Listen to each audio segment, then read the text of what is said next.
Strangely, our entire world culture is founded on a single belief. And the belief is this: there is a substance that exists outside consciousness. They call it matter. Matter is the fundamental reality of all existence. And consciousness is somehow derived from this substance, matter.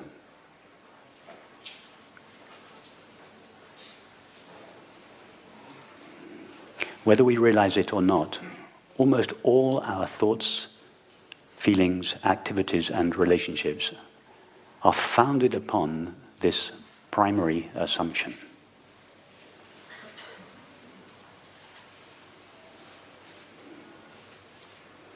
Strangely,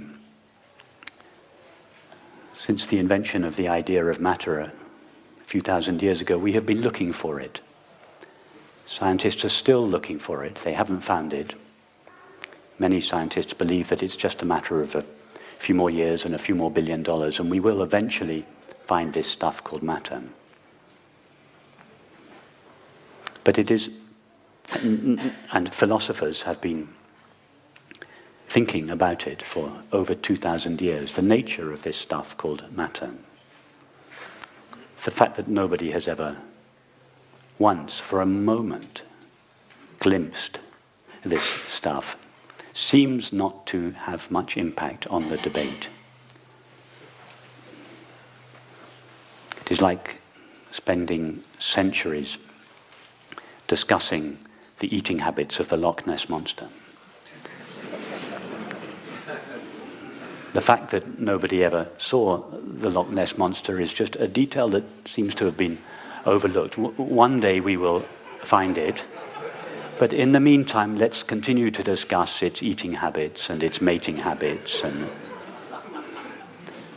that is how absurd the debate about matter is.